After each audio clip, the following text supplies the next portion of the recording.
मैं आमंत्रित करती हूँ हमारी आज की मुख्य अतिथि श्रीमती मयूराक्षी सिंह जी कि वे मंच पर आए और भारत के विकास में नारी का क्या योगदान है विषय पर अपने विचार रखें। माननीय प्रधानाचार्य जी, मिसेस ठाकुर, आपको धन्यवाद।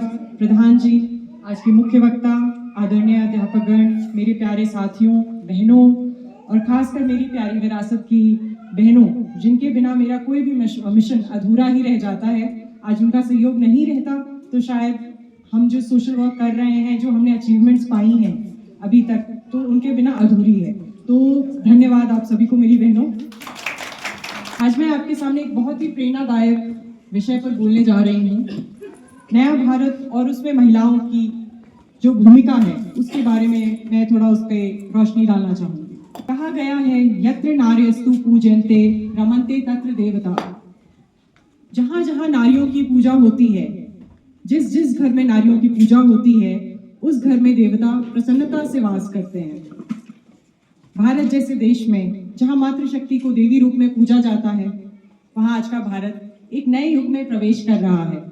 नए विचार, नई तकनीक और नई सोच के साथ नए भारत की नींव केवल पुरुषों नहीं बल्कि महिलाओं ने भी समान रूप से रखी है।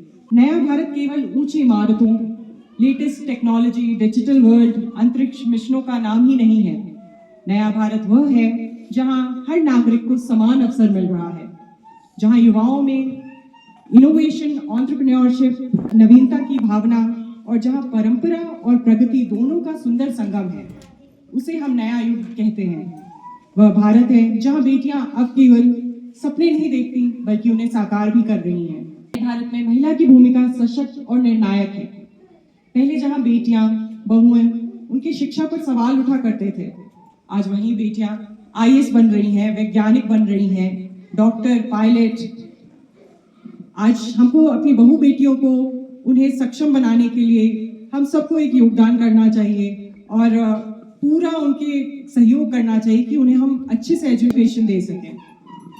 डॉक्टर एपीजे अब्दुल कलाम जी ने कहा है, अगर आप एक महिला को शिक्षित करते हैं तो आप उसके पूरे समाज को, उसके पूरे कुनबे को शिक्षित कर रहे हैं। शिक्षित महिला आज अपने परिवार को ही नहीं बल्कि अपने देश को भी एक नई दिशा दे रही है। नई पीढ़ी की महिलाएं आत्मनिर्भर और नारी शक्ति अब आत्मनिर्भर भारत का मूल भी समझ रही है। विज्ञान और प्रौद्योगिकी और रक्षा में महिलाओं का अगर हम योगदान बोले तो चंद्रयान या मंगलयान मिशन को ही आप देख लें, इसके पीछे भी अनेक महिला वैज्ञानिकों की काफी योगदान रहा है। हमारे वायुसेना का ही देख लें या फाइटर पायलट्स को ही देख लें, नौसेना में भी महिलाएं हैं, सीआरपीएफ हो, बीएसएफ हो, बॉर्डर पे भी आज हमारी महिला सैनिक खड़ी हुई हैं। ये सब एक नए भारत की झलक ही है।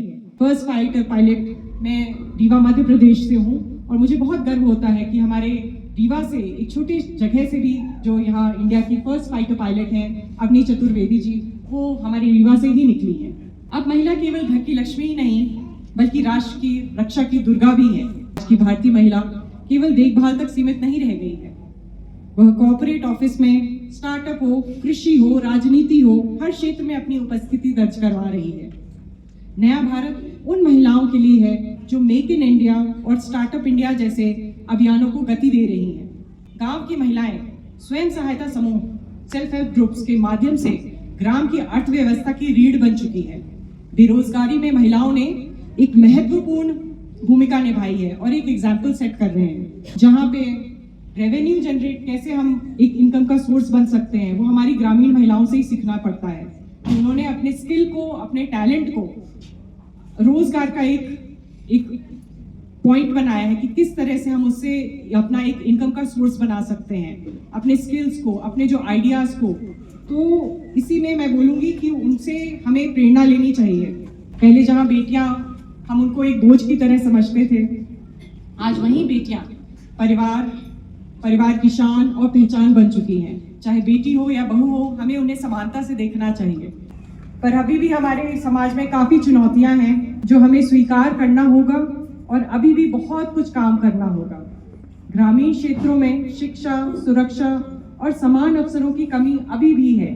अगर हम बात करें चिट्टे के प्रति जागरूकता अभियान चलाने की, इस चीज़ों को छुपाने से ये चीज़ें और बढ़ती हैं और फिर पूरे समाज को ये एक अंधकार में डालती जा रही है।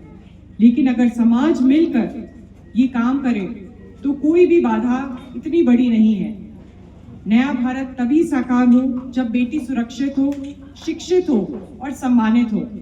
अंत में मैं यही कहना चाहूंगी, नारी ही सृष्टि की जननी है, नारी ही संस्कृति की रचयिता है और नारी ही नए भारत की दिशा है। आइए हम सब मिलकर ये प्रतिज्ञा लें कि हम हर महिला का सम्मान करेंगे और हर महिला में हमारी बेटियां भी हैं और बहुएं भी हैं और माँ भी है। हर नारी के सपनों को उड़ान और उनको सक्षम बनाएंगे और उसमें समर्थन देंगे। जय हिंद, जय भारत, जय मातृशक्ति।